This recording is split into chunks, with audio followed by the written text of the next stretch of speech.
market in East Village selling primarily cocaine base.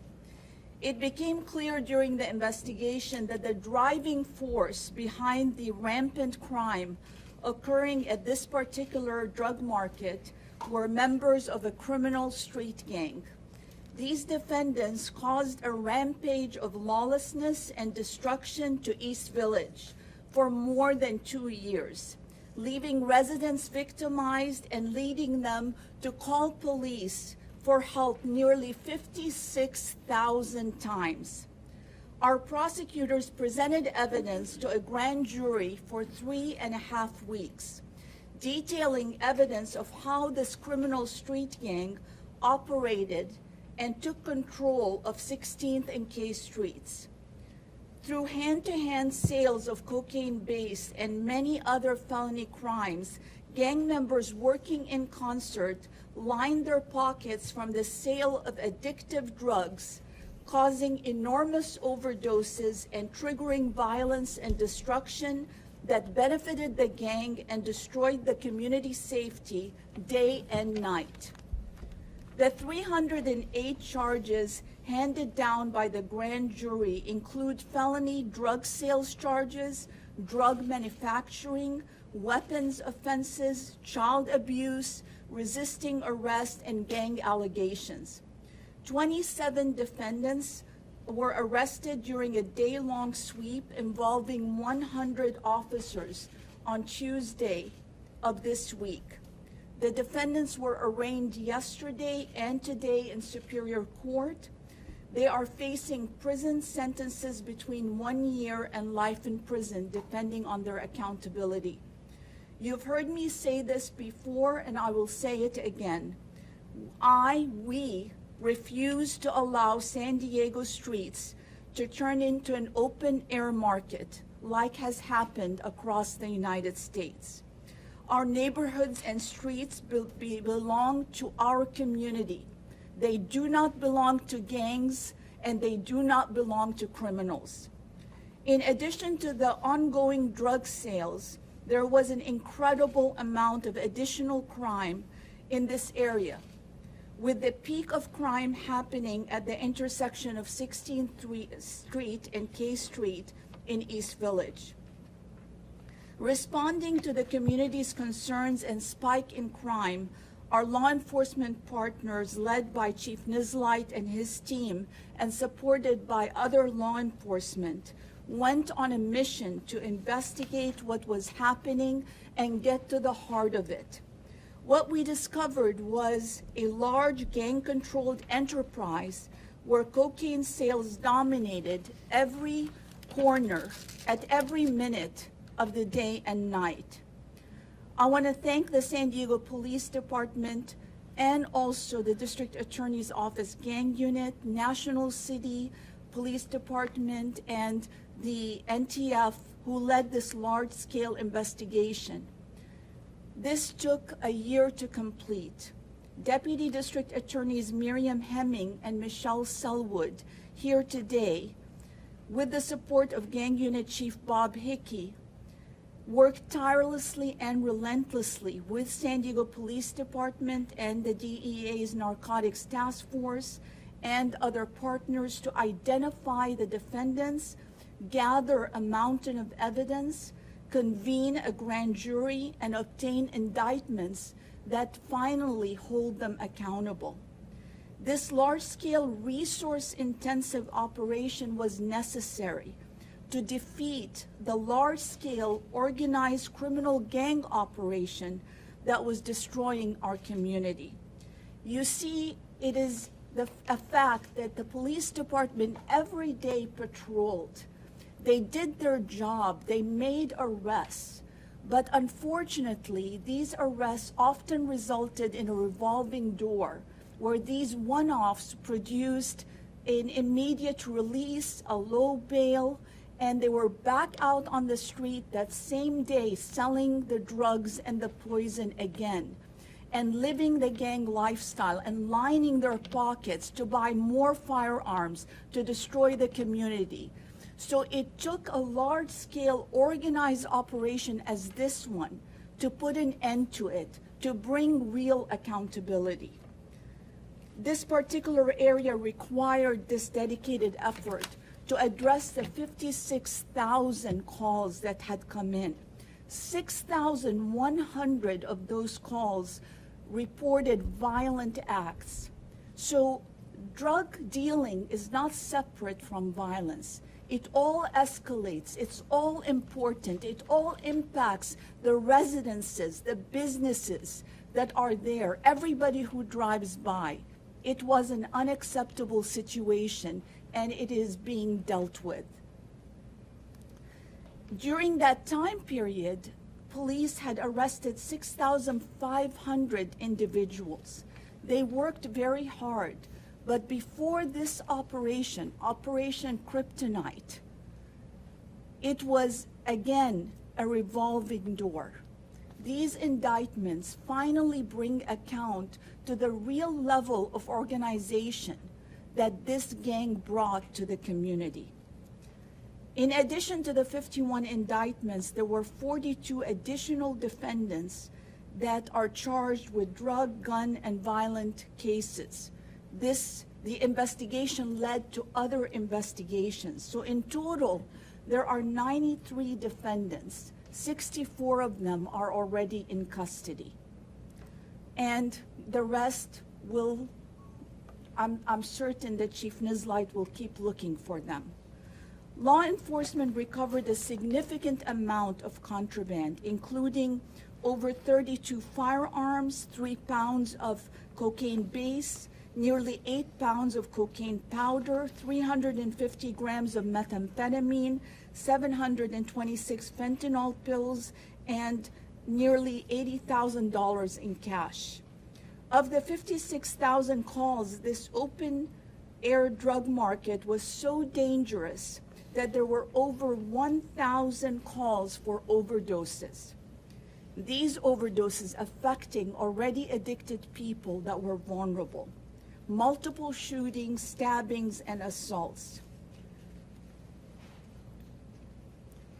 I know that law enforcement will continue to be vigilant in the aftermath of this operation, and we need to be clear that our streets belong to the community. Thanks to this cooperation and coordination of our partners, we've brought peace to this area of East Village. I'd like to invite San Diego Police Chief Dave Nizlight to discuss his team's tremendous work. And if I can take a moment of privilege, since this may be my last press conference with Chief Nizlight, this operation is an example of the work that Chief Nizlight has done to keep San Diego City one of the safest in the nation, despite all odds, bringing down human traffickers, recovering children, 8 just recently, and working on community safety such as this operation. And with my gratitude and thanks, I invite Chief Nizlight to make a few comments. Thank you, Summer. It's truly an honor to be here, and to the men and women who did this operation, thank you for an incredible job.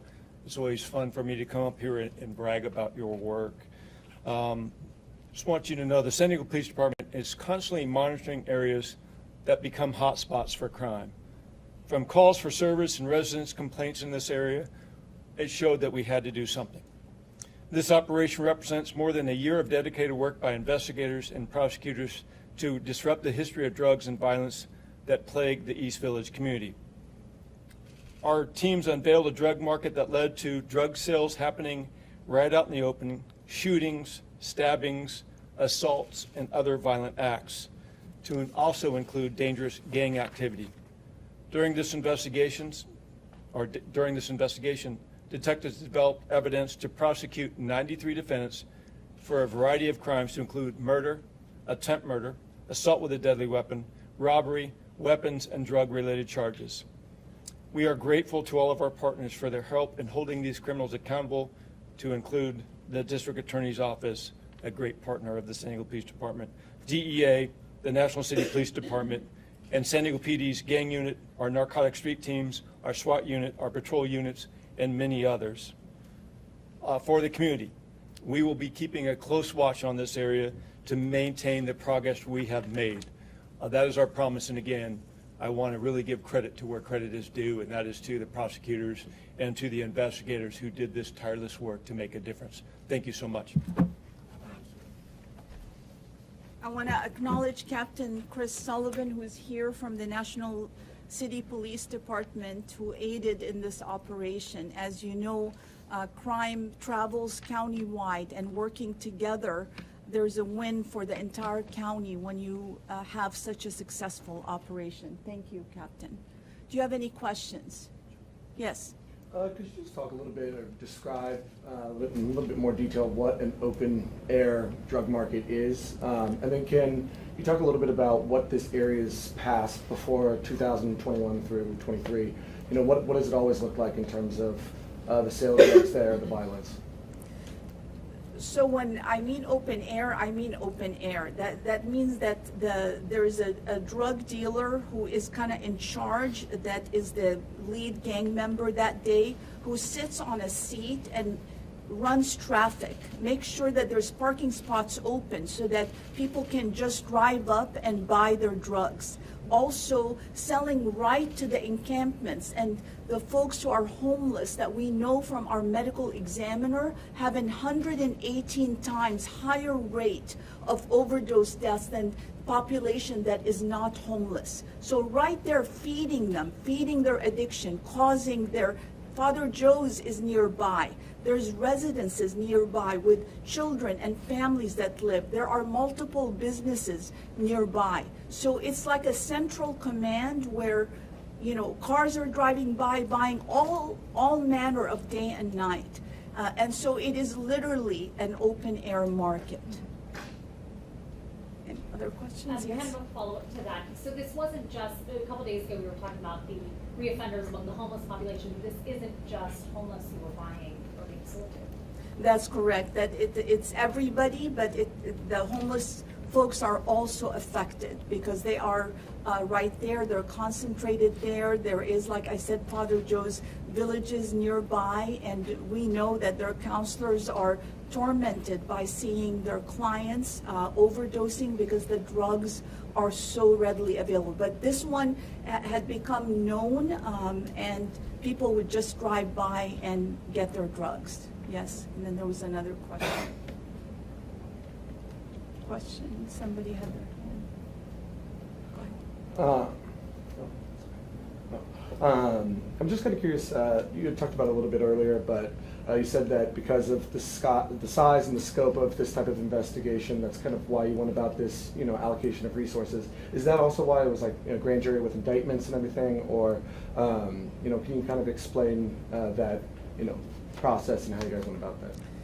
The amount of criminals that were involved in this operation, and this particular gang that had taken over this section, when you present the case piece by piece, one drug deal at a time, all that essentially happens is you have a revolving door and no real accountability. So at the end of the day, after much effort by the police department to continue to enforce on a daily basis, it became important to really present to a grand jury the big picture of what is happening, how organized this is, how it is essentially their job to do this every day. And this money that the high profit goes into feeding the gang the guns and the ammunition and everything that they need to continue to terrorize in other ways. So to be able to present the scope of this issue and the scope of the accountability that needs to be brought, it was important to put together a grand jury and to also have members of the community hear it and make a decision. Yes? This might be a question for Chief. 56,000 calls in 2 years for one area obviously sounds like a lot, but is there something to compare it to on a different area maybe of downtown? Yeah, I don't break it down there, but I'll kind of give you some context. So on average, we've had as high as 30,000, but on average, we're about 25,000 calls citywide a week. But you're looking at a wide range of calls, from violence to the open air drug market, the narcotic sales in the open, to mental health issues, assaults. It's the full gamut down there. What was the amount of calls that you decide to start in that location, and are we expecting another location in the county? You know, for this specific location, it really goes back to what the district attorney is talking about. It's just the blatant narcotic sales and who it's being done by. It's being controlled by a gang, and we're not going to let the street gangs control our communities and really just impact those communities with not only violence but fear. Because I want people to be able to walk out in their homes, take their dog for a walk their kids. There's a park nearby, all of this. There's a lot of resources for homeless. And so when you really look at the impact of what this was having on our communities and the number of complaints and the calls for service, it said something had to be done. And I really want to give tribute to the investigators that made it happen, that understood the gravity of this and really went forth and just said, we're going to try to make a difference, and did this very large-scale, long-term investigation. Very proud. Yeah, just talking a little bit about the surveillance operations that were happening. Were any type of smart street lights or any of those types of technologies used in this investigation? You know, as of right now, we're not going to really go into our investigative methods. This will come out as these cases move through prosecution. But I will tell you that our investigators use every single tool at their disposal, but also just good old-fashioned police work also. And, again, this is very complex and very dangerous for the police officers. This gang was so sophisticated as they had a setup for counter surveillance. They would actually walk up to the undercover vehicles that were doing the surveillance and just make sure that they can continue their drug dealing by directing it one way or another. And this is why it needed this large-scale operation, because this is an organized gang that was operating every day, was working together to continue their criminality. And it took all of us coming together and deciding that even though resources for all of us are tied, that this was important, that we needed to give this community relief. District Attorney Stephan, the email from your advisor said crack cocaine. I just want to make sure that, is it just cocaine or is it also? The official name is cocaine base. That was the most prevalent drug that they were selling, which on the streets could be referred to as crack cocaine, but it is officially cocaine base. And the cocaine base, because it doesn't need packaging, it's like a little rock, also led to the ease of this being distributed and very quickly passed from one person to another, right on the street in the open air. This might be for Chief Nislight, I don't feel the best. Looking at Operation Kryptonite, was that the name of the drug that they were selling, Kryptonite? Where did we get the name? And then I'm sure one of the investigators back there, they're smiling. They come up with names for the operations. There we go. So it was named Operation Kryptonite because kryptonite is powerful, and I think they needed to bring all their power to take back our streets. And for Superman fans, I think we get what that means. I also have a follow-up question. I'm looking at the visual. There's one with people in red boxes and one of, I believe, a tattoo. I'd love to get more information about if there's a tattoo that we should be looking for, if people can identify that. I see a body with a tattoo and I see bodies with red blocks on them. If someone could go through that visual and talk a little bit about what we're seeing. Yeah, so where the tattoos come into play, as our district attorney mentioned, this territory was largely controlled by Crip gang members. Part of the very popular way in which gang members demonstrate their commitment to their gang is they mark it permanently on their body. And so that was some of the evidence that our grand jurors considered in determining whether or not this was just sort of aberrant behavior of random individuals coming together, or if it was a more organized and consistent organization, and that's what this was. I think that they answered your question, unless you want to hear about the rest of it. I'd love to hear about all of it. I don't know if we have time for it in the press conference. So in the course of conducting this operation, there were really three parts of it. We had individuals that were working in an undercover capacity with law enforcement that were directly purchasing drugs from dealers. There was the surveillance component that was referred to, and there were also a number of search warrants that were executed on the residences and homes of individuals who were sources of supply. And so in the course of doing that, we discovered that there were individuals who were actually manufacturing cocaine base out of cocaine hydrochloride. And so that image reflects some of the drugs that we found in the course of executing those search warrants, as well as the number of cash that was recovered from some of those homes. And I think the firearms speak for themselves. Thank you. All right. Well, thank you, everybody. Appreciate you coming. Thank you.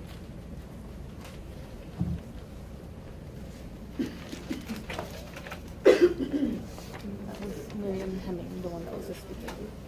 Miriam Hemming. Miriam Hemming. She's named in the press release. Thank you.